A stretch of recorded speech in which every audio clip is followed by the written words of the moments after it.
Et dans cette vidéo, je te propose de parler de comment on prépare ton appareil. Donc la première chose, c'est de bien enlever les cendres sur les différents foyers que tu fais. Alors moi ici, dans ce Vinson 500, je fais deux feux. Je fais le premier feu dans la cuve, bien sûr, du feu de bois, ici.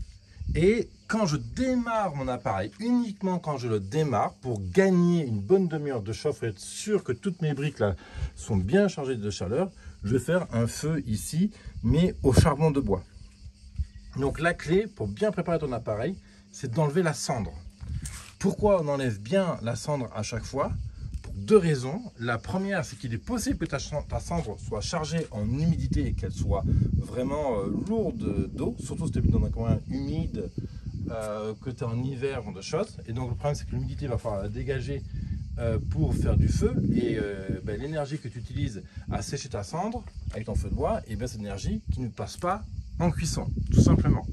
Et la deuxième chose, c'est qu'on a besoin de flux d'air. Il faut que l'air puisse vraiment circuler, tu vois, par la trappe ici, et que ça puisse monter sous le feu pour alimenter le feu en oxygène. Pas d'oxygène, pas de feu. Et pas d'oxygène, fumée blanche, et on sera loin de notre fumée bleue transparente qu'on cherche à obtenir. Alors, après, il y a quelques petites nuances, parce que ça ici, c'est pas une cheminée. Autant dans une cheminée, c'est très intéressant de garder de la cendre pour ralentir la consommation de ton bois et optimiser ton rendement énergétique. Ici, nous, on veut une combustion rapide et surtout propre en termes de fumée. Là, tout le monde, je le nettoie typiquement tous les 2 ou 3 chauffes.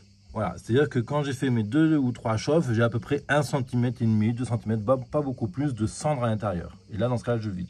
Mais c'est aussi intéressant d'en garder quand tu sais absolument de manière certaine que ta cendre est sèche, d'en garder un peu parce que ta cendre va aussi, elle, absorber de l'énergie.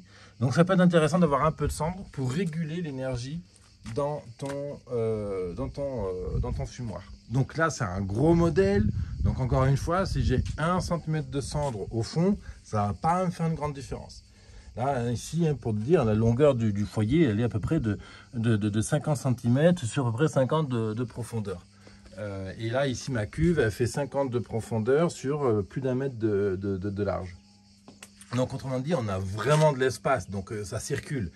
Alors, la plupart des fumoirs ont des foyers beaucoup plus petits, des cuves plus petites. Donc là, au contraire, c'est super important qu'il y ait un maximum de place pour que l'air circule. Voilà. Donc tu as vu comment il est préparé, hein, j'ai tout installé, c'est tout bête, j'ai un petit coup de balai, j'ai enlevé mes cendres, et bien sûr, c'est ça que je veux te dire aussi, tu récupères ton charbon. Ça, tu ne me le jettes pas, évidemment. Ça, je l'ai récupéré, et je vais allumer mon feu, et je vais le mettre dessus. Du coup, ça va me refaire du charbon gratos, qui va m'augmenter rapidement également l'inertie de mon fumoir, de mon four. Voilà. Et la cendre, qu'est-ce que tu en fais? Tu jettes pas, tu mets ça au compost, tu mets ça aux plantes, c'est excellent pour le jardin. Voilà ce que je voulais te dire sur la préparation.